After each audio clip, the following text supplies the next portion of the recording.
What is up, guys? Make sure that if you like this video, hit that like button, subscribe, and turn on notifications. What is up, guys? Fahir here from AwesomeTuts.com, and today we're gonna take a look at navigation and how can we use a character or a game object, attach a nav mesh on him. Nav mesh will allow us to have AI and make him navigate within a certain area. So let's jump right in.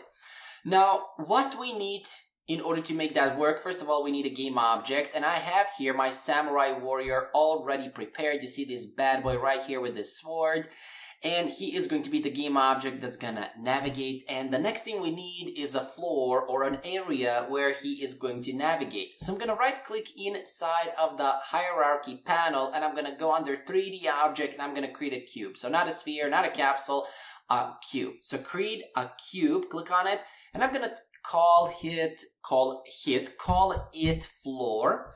And for the X, I'm gonna say the scale 50, Y scale 0.1, Z scale 50. So basically what I did here, and let me just put it at 0, 0, 0.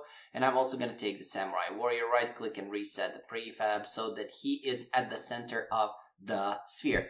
Now, or actually the floor. So what I did is I took the scale for the X and set it on 50. I did the same for the Z, and the Y I set at 0.1, just so that we have a floor to navigate on. And I'm gonna change the material because this is a 3D object. You see this all white. I don't want it to be all white. I'm gonna right click here in my project folder, and I'm gonna go under create, and I'm gonna create a material. You see this one right here? So click on it. So again, go under create. First of all, right click, create, and then material. When you do that, I'm gonna rename it to floor material. So floor material like this, and I'm going to attach it. So drag and drop it on the floor in the hierarchy panel. If you did not saw what I did, I'm gonna take the highlight tool. I took this floor material and I dragged and dropped it right here on the floor. You can also drag and drop it here on this white floor right here in the scene. It will also work. Now, since I have changed the material, I can select the game object and go here in the inspector for it. And for the material, I can click on the drop down list here and change the color. Or I can directly go on the material itself. You see here, clicking on the material in my project and going in the hierarchy. And here where you have this albedo, however is this pronounced, I don't know, I have no idea. You probably know it better than me. So right next to it, so on the right side, you will see this color palette. You can click on it, and I'm gonna put some silverish color like this. And yeah, simple as that. So what do we need in order to make our game object move? First of all, if I select the samurai warrior, you will see that he has a samurai controller attached on it with an animator, so he is being animated. You see here we have the animation, so I'm not going to talk about that in this video, but basically we have the walk and the idle animation. See here we have the idle and we have the walk animation. Don't worry about the attack animations because we are not going to need them. By the way, this video is only about patrolling. If you like this video, then I can add a player, a main character, and I can program detection so that the samurai can detect when the player is close and he will attack him. And when the player moves away from him, he will start chasing him. So if you want that, please comment in the, comment section below, and I will create that as a sequel to this tutorial.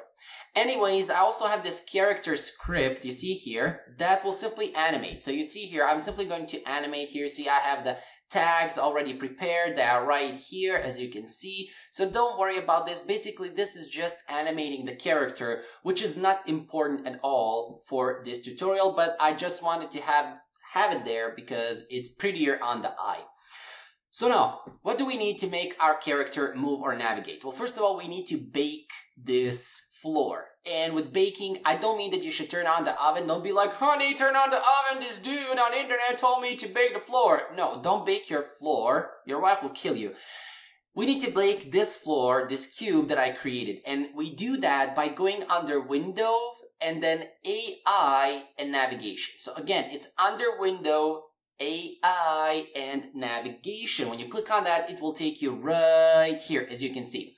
Now, pretend that you don't see this blue thing. Let me just take the samurai and the floor, because this was testing earlier. So this blue thing, pretend that it's not there. What we need to do is we need to select the floor here. And here in the navigation tab, you can click on the object tab. So in the navigation, you have the agents, areas, bake, and object. First of all, select the game object in the hierarchy panel. So I'm going to click my highlight tool. So select the game object, select the floor, and next click on the bake, or actually, excuse me, on the object tab. So click on the object tab, and what we need to do is we need to check this checkbox right here. This checkbox right here, we need to check it. Why? Well, let me just click this here. Why do we need to check it? Well, because you see here it says navigation static. When we check it, we are telling the navigation system in Unity, this object, we can navigate on it. And you see here, navigation area, we want to make it walkable, which means our character will be able to walk on that area.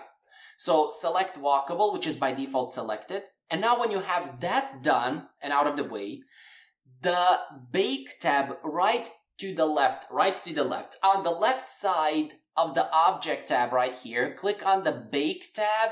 And what you need to do is simply click on the bake button, which is at the bottom right corner. So click on the bake button and bam. You see now, let me just take the Samurai Warrior and just put them at 0 now. Because now, if I go back into the navigation tab, you will see here, actually they are over there.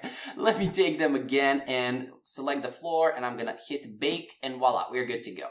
So you see now it has baked that area. Basically, what it did is it made that area navigationable, if that is even a word. And I'm going to take the highlight tool. The blue area that you see here, you see the blue area, all of this here, it is navigationable. So yeah, so that means that we can navigate this area. And when you go into the navigation tab, you will see it marked as blue, which you will see here. And we do that again by selecting the game object. We want to make it navigationable, which is usually a floor, and go into the object tab from the navigation panel, click on navigation static, make sure it's set to walkable, and go back to bake and click bake at the bottom right corner, and bam, we are done. So now we can basically navigate, but in order to do that, we need to take the Samurai Warrior and we need to attach a Navmesh Agent on him. So select him here in the hierarchy and click on Add Component and filter for Navmesh Agent. So this is not like a special agent. Don't be all like your, Narcos and whatever. You're not a special agent. This is just a Navmesh Agent that will help you navigate. So click on it. And voila, we are good to go. As you can see here, the Navmesh Agent, if I zoom on my character, so if I zoom on the Samurai, and let me just turn off the floor for a moment. Let me just take the floor and turn it off and select the Samurai. You will notice he has this collider around him, which means that we don't even have to attach any collider or a rigid body because the Navmesh Agent has its own rigid body. It has a velocity and it has a collider in it. As you can see, the collider is circling the Samurai Warrior. And if you don't see it, I can bring up my highlight tool and I can, draw that for you so that you can see. And as you saw, we have the collider on the Samurai Warrior. And we don't need to add the box collider or whatever. And let me just take the floor back and put the Samurai Warrior just a little bit up. And voila, we are good to go. So what we need to do now, and I'm going to go here inside of my scenes and navigation tutorial scene. I'm going to right click inside. So actually navigation in Unity. Yeah, this is automatically created because we baked the floor. So I'm going to right click here and I'm going to create a new C# script and I'm going to call it player navigation. And simply, we need to attach it now on the Samurai Warrior. So select him or drag and drop the script right on him, whatever you want to do, but just attach the script. and I'm gonna double click it and open it here in Visual Studio.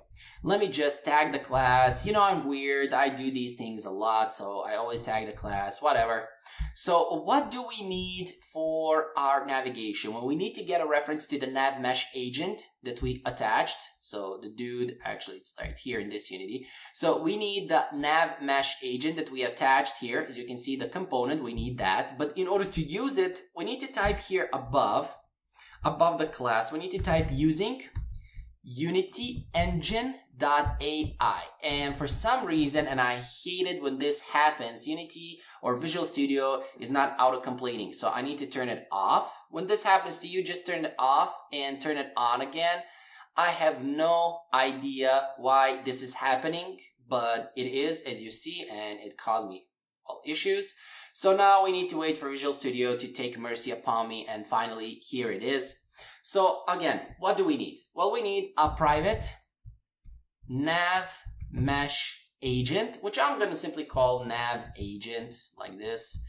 And I'm also going to get a reference to the private character animation, and this is going to be our enemy anim.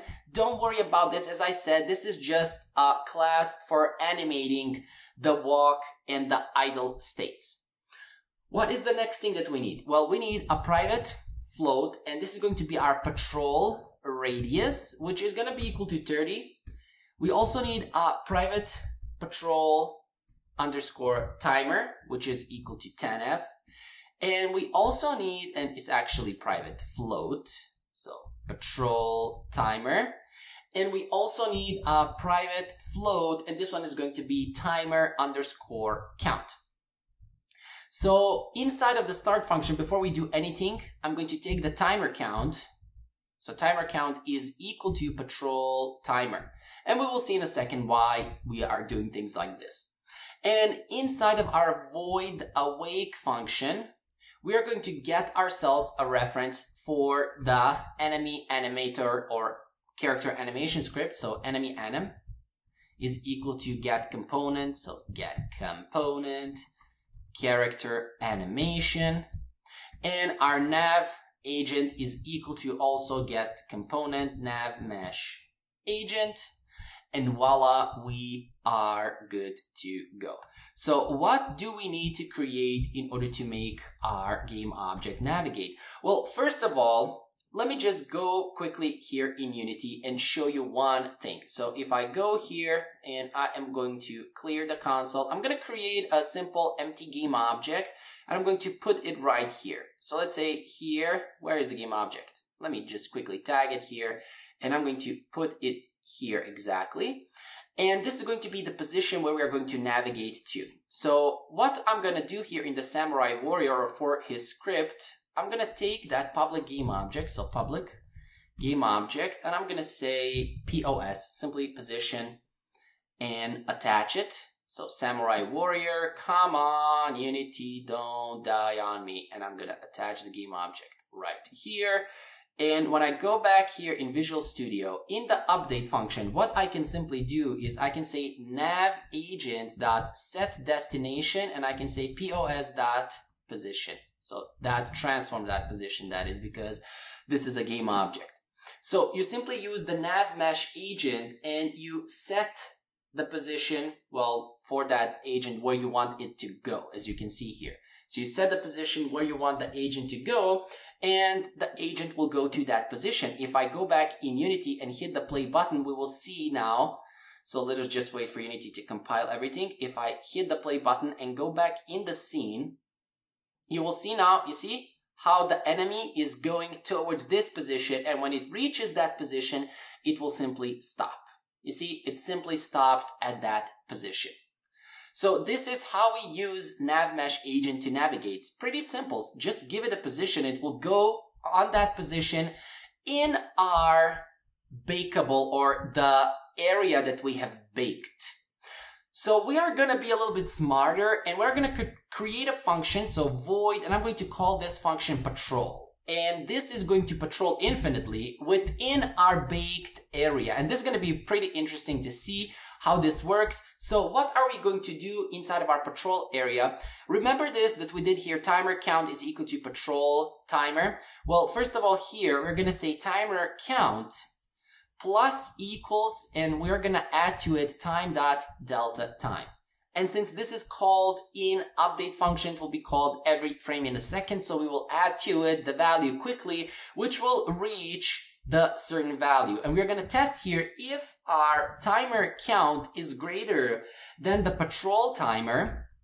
Then what we are going to do, then we're going to set a new random. So set new random destination, and this is a function that we need to create. Don't worry about that. I'm gonna create it right here, void set random destination, but don't worry about that. We're still not going to program it. And here in our set random, or actually when we call set random destination, after that we're gonna reset the timer count. So timer count is equal to 0. What are we doing here is essentially making our player wait and patrol, but we will see that in a moment. So inside of our set new random destination, what we are going to do here, well, simply here, we're going to say vector3, and we're going to say new destination is going to be equal to, and we're going to create a function that we're going to call random nav sphere, and it's going to take a transform position. So it's going to take a vector3, it's going to take our patrol radius, and it's going to take here -1 for the layer, and we will see in a second what is that. And after we do that, we're simply going to say nav agent dot set destination, and here we're going to pass our new destination. So now let's create our random nav sphere, and that function we're going to say vector3 because it returns a vector3. It takes as a parameter vector3 origin POS. It takes a float distance, and it takes an int layer mask.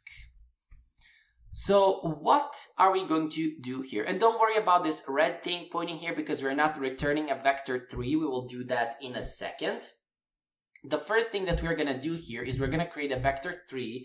We're going to call it a random dir, random direction, which is equal to a random inside unit sphere, and we're going to multiply that with our distance. And the distance is actually here the radius. So we're going to multiply it with that. And after that, we're simply going to say our random direction plus equals origin position. And here we're going to say navmesh hit. So navmesh hit, and we're going to call it nav hit, not navmesh hit. And simply here we're going to say navmesh dot sample position, and we will explain everything in a second. Don't worry about that. Random direction, so random dot dir out nav hit parameter distance, and here we need to pass the layer mask, and voila, we are good to go. So simply then we can say return nav hit dot position. What the hell is going on? What did I do? Am I going crazy? What am I doing? And so on and so forth. So what is happening here is if I hover over this inside unit sphere, it says returns a random point inside a sphere with a radius 1. If I go here in Google Chrome, you will see that returns a random point inside a sphere, radius 1. Same, well, basically the same explanation, but what that is, it will return a random point within a sphere with a radius 1. Do you know what is a radius? A radius is this. If I go back here and take my highlight tool, so let's pretend that this is our sphere right here. So this is the sphere, and this sphere has a radius of 1. So it has a radius of 1. It will return a random point, and let's pretend like this. Let's pretend this is our sphere, and this is the radius of 1. It will return a random point within that sphere. So here, or here, or here, or here. But within these bounds, it will not go outside of these bounds. But we're multiplying that with the distance. Actually, this distance is our radius, and we can safely do it like this. So we can say here, instead of float distance, we can say radius, and here I can say radius, because we named this one here patrol radius, and this is the one that we're going to pass here. See, patrol radius. So this is not the distance, this is actually our radius, and here I'm also going to pass the radius. So what is going on? If I go back here to the sphere, well, we are multiplying that with the radius here. So we're multiplying that with the radius, which means this 1 will be multiplied with this value. So now the radius will not be equal to 1, but the radius will be equal to 1 multiplied with this value. And we set the value for our radius to be 30, which means now this sphere has a radius of 30, which in Unity measures, if we go back here, we can think of it like this. So if I zoom in a little bit on my character and wait for Unity to take mercy upon me. So let's imagine our character is here, and I am going to clear this, and this is the sphere. This is the radius 30, for example, and we will get a random point. So it will get a random point within that sphere. Now, what are we doing here? And I'm gonna hide my highlight tool. So what are we doing here with our Navmesh hit? You see here, if I go here, it says a sample position, and we can go and simply copy this. So if you're not sure what it is, you can simply copy it, go here on Google and paste it. And here I can go and, well, we can take a look at that. So what is it? It returns true if a nearest point is found, finds the closest point on a Navmesh within a specific range. This will make sure that when we navigate, we will not go outside of these bounds. You see here, outside of the blue bounds. That is why we're using this Navmesh sample position. And you see here, if I go back, let me quickly go back here, and for the parameters that it takes, you see it takes the source position, basically where we are starting. It takes here a Navmesh hit, which is where we are going to store that position that we have. This is the maximum distance from the position where we are going to search for the point. And this is an area mask, basically meaning we put here -1. You see here we put -1 for the layer mask, which means we will look, just think of it like this, we will look for the game object that is on any layer right here. You see, on any layer right here. And again, if you're not seeing where, it's when you select the game object, this layer right here. We're not going to talk about that right now, so don't worry about it. Just know that it will find a random point within this game object. And if you use -0 for your own project, it will work the same way. So if I go back here, basically, again, we have the source position, we have the hit where we will store our data, we have the maximum distance from the source position where we are looking for the hit, and this is layers or game objects on these layers that can be, well, where we can find the hit. So if I go back here, you see we pass the random direction, so we paste it right here. We have the nav hit, which will have our data. And we have the radius, which is actually the, well, the distance or the radius where we are looking, the range, where can we look for that sample position. And I've explained for the layer mask. So now we are simply returning nav hit dot position. What does that mean? Well, if I go back here and I'm simply going to take my highlight tool and clear it. If, let's say here, this is our starting position that we have, and we are looking for a point within, let's say, this radius. So we gave it this radius. It will look for a point at this radius, and if it hits point here, so if it hits a point there, it will simply return that point within our nav hit. So within that, or inside of this variable, which we passed here. So we can then use that variable and its position to know exactly that point, which will set the random or set new destination for our player. And if I go back here in Unity, I can demonstrate that. So if I hit the play button, we will see, so go back into the scene now when Unity runs. You see here, the character is moving and now he has stopped. So now we will wait a little and he will start moving again. So just wait. And you see here, he's moving again. But before I explain how we are doing that, I'm going to go back and animate him. So outside of this if loop, or actually if statement, I'm going to check if our nav agent dot velocity dot square root magnitude is greater, or actually if it's equal to 0. So here I'm going to say if it's equal to 0, I am going to say here enemy anim dot walk is false. This is just for animation. Else, so not security, but else, again, what are you doing? It's else. Okay, else, I'm simply going to call walk, and I'm going to pass here true. This will just animate him, so don't worry about that. This will just animate our game object. So if I go back, and if I hit the play button now, and if I go also in the scene, but when Unity takes mercy upon me, you will see now, so pay attention how he is animating, and we are searching.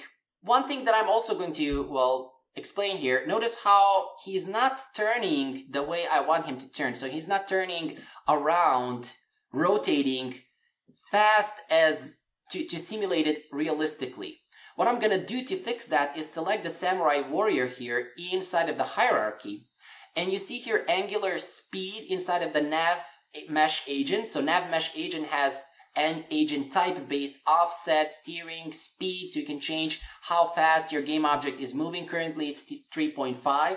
The angular speed, it's how fast he will rotate. So I'm going to set that value at 500. You can play with the speed on your own, so you can change the speed at higher value. I'm not going to do that, but he will move faster if you change that value. So if I hit the play button and go back in my scene, you notice now, pay attention how he will turn more realistically now. Pay attention. So just waiting for him to turn. Come on, turn. You see, more realistically. I'm having trouble talking. And let me just zoom in a little bit on him. So here he is. The beauty of using this line of code right here, this line of code will make sure that we will never go outside of this right here. If I go into the navigation, you see the blue cube. We will never go outside of that, because if I go back here again, you see, returns true if a nearest point is found. So it is looking for a nearest point within this range, within this blue cube range, because that is the navigationable area that we have defined here within our navigation. So we defined that by using bake, selecting the floor. It will make sure we will never go outside of that area and fall down. So that is out of the question because we are using this line of code right here. And again, we will get a position from this origin. This is the radius that we will search for that sample position. So from this position, this is the radius. If again, let me just quickly paint the picture. If the position is here and the radius is 30, and that looks like this, within this area, we will search for that point. And when we find it, we will store the information inside of this variable, which is this one right here. So the information will be stored in this variable, and then we can use navHit.position to return the position that we hit. And basically that is that. This is what we are doing. And here, pay attention.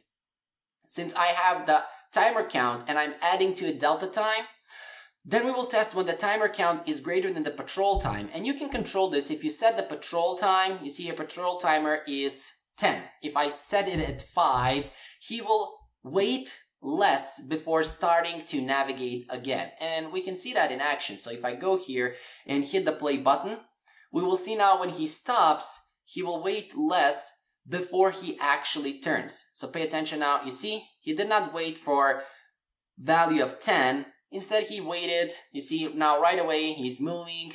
And again, when he goes here, he will move right away. You see, now he did not even get a chance to stop because, well, the time did not allow him. Since, again, you see here, let me just go back. We are checking when the timer count is greater than the patrol timer that we set here. Then we will set a new random destination, same as we explained here. So basically here, we are generating that random destination with this function and simply passing it to the nav agent. Set the destination, new destination. And it will not stop until it reaches that destination. And here simply we're animating him, so don't worry about that. This is the velocity, which means if it's moving, the value will be greater than 0. Square root magnitude, you see here, it will return 1. So the square root magnitude will return a magnitude of 1. And basically, let me just take it like this and show that right away in Google so that you don't think I'm lying to you. You see, vector 3 square root magnitude returns the square length of this vector. The magnitude of vector is calculated square. It's not important to you. What's important is if this vector, this velocity vector, has any value, if it's not equal to 0, this square root will not be equal to 0, which means it is moving. So if it's moving, it will not be 0, which means square root will not be 0. If it's 0, then we will stop walking. If it's not 0, we will animate him. And here we're adding delta time to the timer count. When that value gets over this value, we will set a new random destination. And you saw that in action. So our character is navigating randomly from one point to another within the blue cube sphere, or actually blue cube. What am I talking about? Anyways, within this blue area, you know what I'm talking about. He will never fall outside of the area thanks to the line of code that we used. And basically, he will navigate this forever. So this is how you create patrolling in 2D, actually in 3D games, because this is a 3D model. This is how you create patrolling for your games. Now, as I said, this is for this video. If you want me to add a character, detect his position where he is so that we can attack him and come close to him and then attack him. And if he moves away from us, we will chase him. Let me know in the comment section below. Otherwise, fire here. Don't forget to subscribe, like, and share, and I will see you guys in the next video. Make sure that if you like this video, hit that like button, subscribe, and turn on notifications.